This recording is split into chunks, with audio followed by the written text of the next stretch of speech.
Os ossos vistos aqui em vermelho começam a se formar no feto humano apenas 9 semanas após a concepção.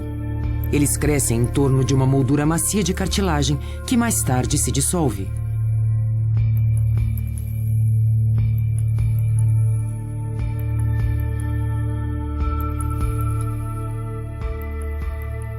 Os ossos do crânio ainda não estão ligados, permitindo que o cérebro do bebê se desenvolva até seu tamanho total.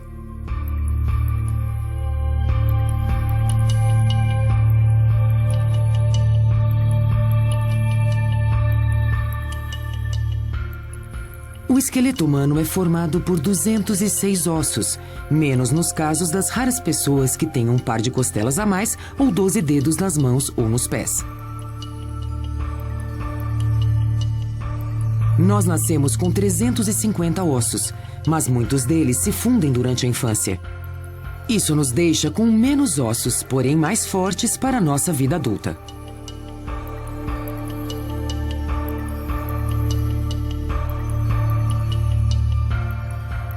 Existem ossos de todas as formas e tamanhos, de 60 centímetros de comprimento até menos de 1 centímetro.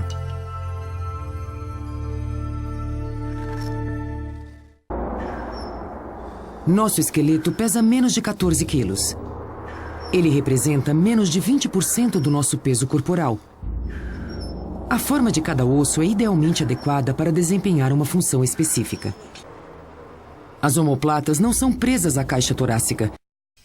Os ossos não são feitos de tecidos mortos. 1/3 do seu peso é constituído de tecido vivo, interligado por uma rede microscópica de vasos sanguíneos e nervos.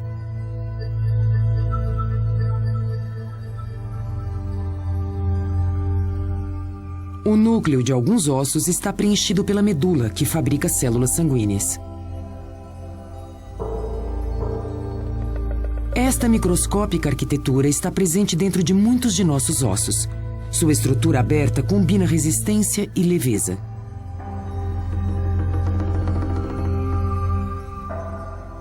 E os ossos não são permanentes. Os minerais que constituem a parte rígida dos ossos, cálcio e fósforo, gradualmente se dissolvem e são levados pela corrente sanguínea. Ao mesmo tempo, novos ossos são construídos com os minerais fornecidos pelos vasos sanguíneos, que passam por minúsculos canais no osso. Resultado: nosso esqueleto é praticamente substituído a cada 2 anos. Os cristais do novo osso são dispostos em camadas para oferecer resistência. De todas as articulações do corpo humano, a do joelho é a mais complexa. Ela deve flexionar e, ao mesmo tempo, suportar uma pesada carga. A patela permite que os músculos tracionem fortemente ao redor da junta dobrada. Para minimizar o atrito, os ossos são separados por uma almofada macia. Ela é preenchida com um lubrificante natural viscoso, chamado fluido sinovial. Sem essas juntas bem lubrificadas, nosso corpo se moveria tão rigidamente como o dos robôs. Articulações e ossos trabalham em conjunto para ampliar o movimento de nossos músculos. A articulação do cotovelo amplifica o movimento do músculo bíceps do braço. Este amplo movimento da mão exige apenas 2,5 centímetros de contração do bíceps. Mas a mão humana é a mais extraordinária peça de bioengenharia.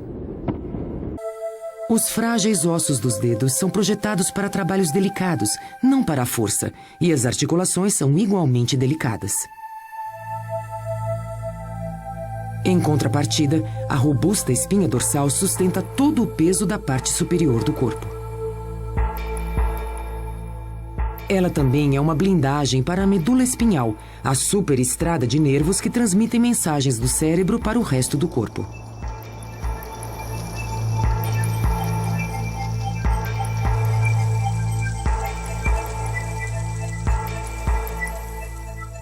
31 pares de nervos ramificam-se a partir da medula espinhal e terminam num feixe de nervos separados chamado caudequina na base da espinha dorsal.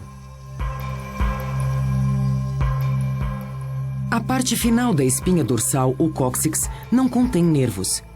É o remanescente evolucionário de uma cauda. Isto não são as costas de um dinossauro, são as suas. Estas protuberâncias espinhosas ancoram os músculos que mantêm unida a espinha dorsal humana. Esses 24 ossos, as vértebras, são separados por discos amortecedores.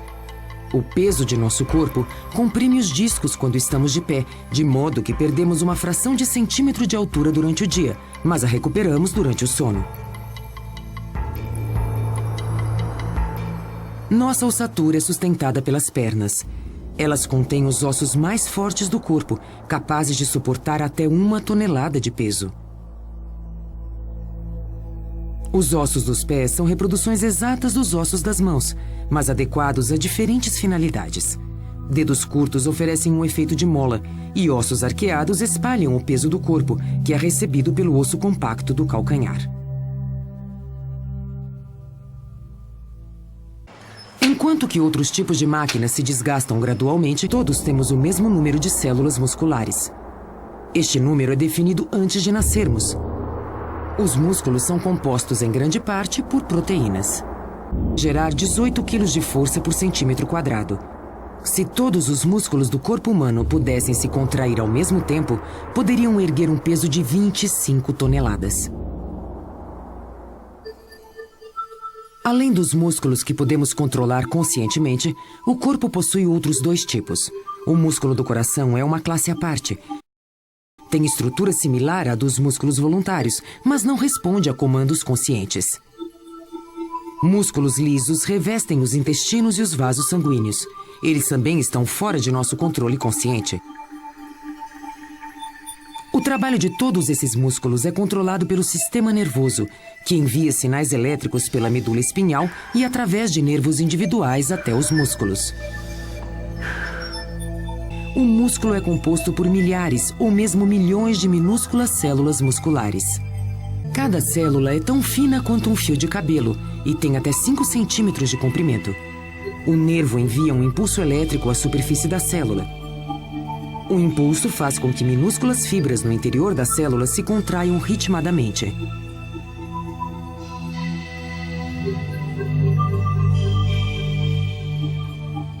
Quando se contraem, os músculos se retraem até 2/3 de seu comprimento original.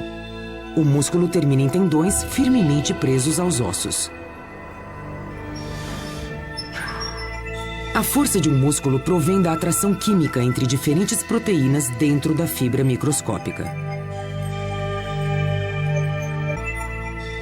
O sangue proporciona um fluxo constante de oxigênio para o músculo e também o suprimento de combustível, o glicogênio, fabricado no fígado. Quando um músculo está trabalhando, a pele sobre ele se aquece. O calor dos músculos ajuda a manter nossa temperatura normal em 37 graus. Sua respiração atingiu o máximo da capacidade. Mesmo assim, seus pulmões não podem fornecer oxigênio suficiente para seus músculos, que trabalham intensamente. Para alimentar, vão produzir energia por uma reação que não exige oxigênio. Mas essa reação gera um subproduto, o ácido lático, que se acumula nos músculos causando dor e fadiga. O corpo não é apenas um veículo útil para a nossa vida diária. É uma das máquinas mais eficientes e bem projetadas que já foi desenvolvida.